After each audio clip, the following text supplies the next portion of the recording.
Greetings everyone, I'm Roland Corkum. I'm here on behalf of Backstage-Vancouver and honored to be sitting with Director Scott Reynard of the Pristine Coast and have quite a few good questions for you today. Scott, welcome to the program today. Well, thanks for having me on the show.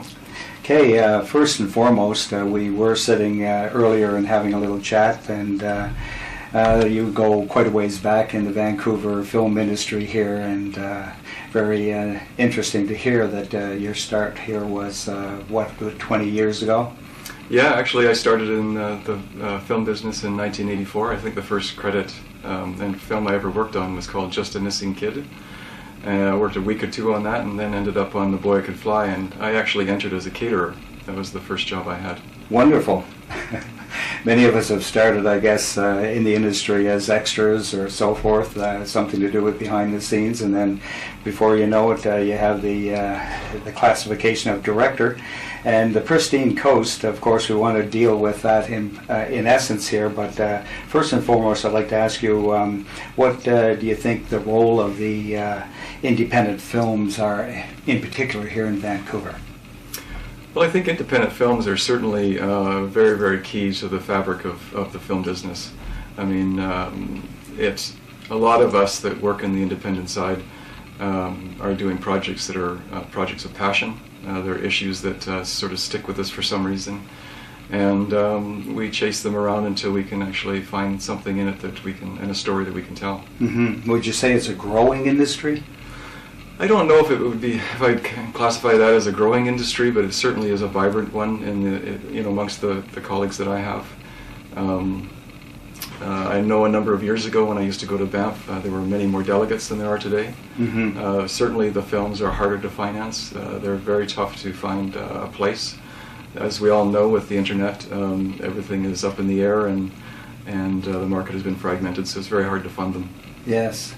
And then with regard to putting the projects together, as it were, are you finding it's difficult to get crews, or can you put together crews here without too much difficulty?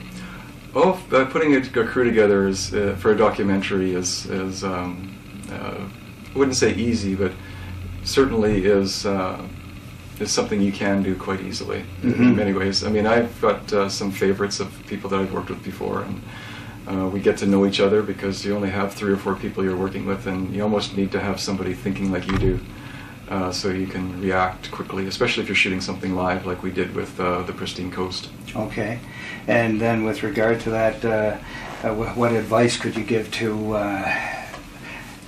upstart film producers, film makers in the area?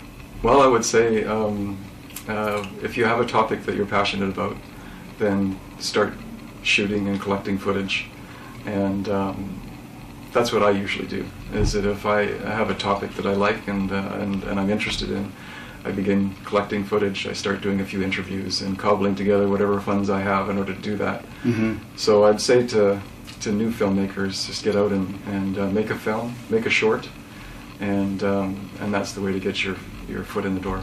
Well, you mentioned financing, and is that one of the more difficult areas to making it all come together?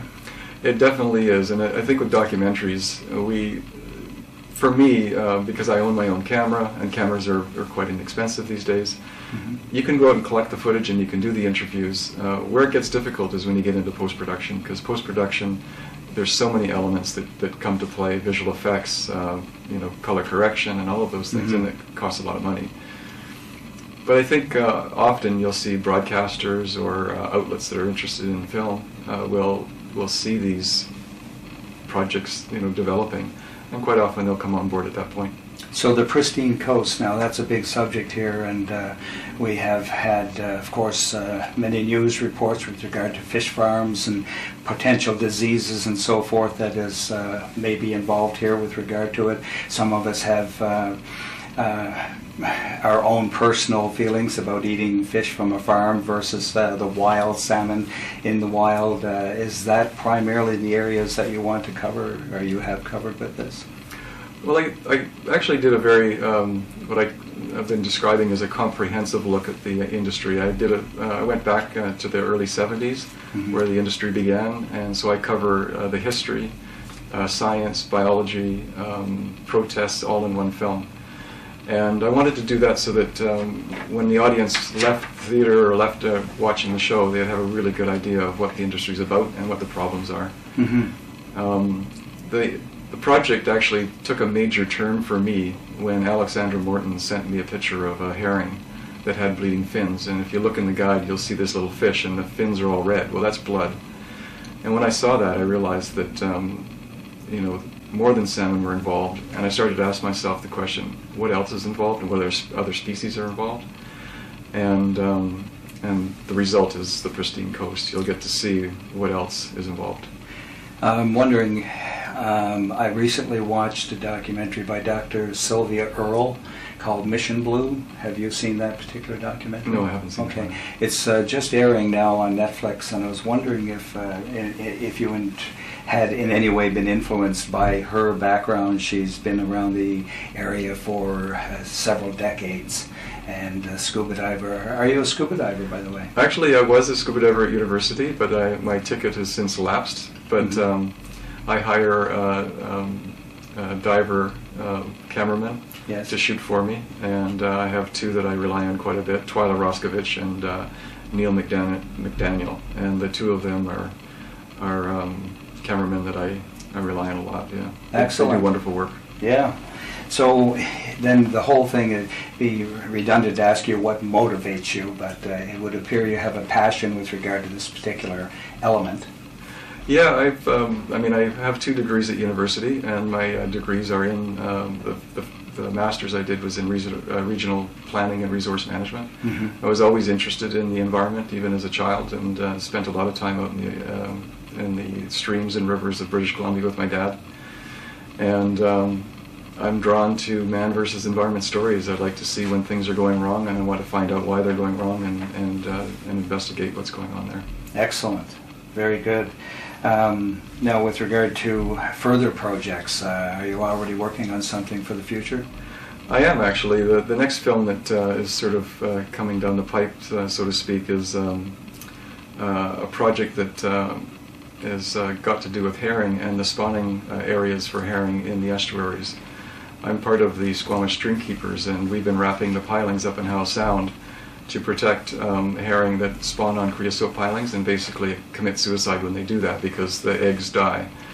So we started wrapping those pilings about 6-8 years ago, and I started to film what was happening, and we've seen a huge resurgence in herring in Howe Sound, and we now see dolphins and killer whales and that coming back up into the sound, chasing the herring that are now surviving. Right. So I hope to have that film finished next year. Oh, wonderful. Yeah. Do you think you'll maybe move out of the general area of the Lower Mainland, so to speak, and maybe go anywhere else across the country? Well, with the herring project, we may go and look into Europe and see what the herring stocks are like. And we actually got a note from someone in Japan that had seen our work and asked if we would come over. So we may actually make a trip to Japan and look at the herring in their estuaries. Oh, excellent. Well, that's fantastic. I think we've covered pretty much everything that I wanted to cover today, Scott. It has been a pleasure sitting here and talking with you. And if you have anything further that maybe you can add just as a cap to our interview today, that'd be great. Well, I think that one of the things I would like to add is that at the end of the Pristine Coast, there's a bit of a surprise ending, and the ending actually has to do with the effect on our biological pumps in our ocean. And when you have large-scale collapses of wild fish populations, it changes the dynamics of the ocean.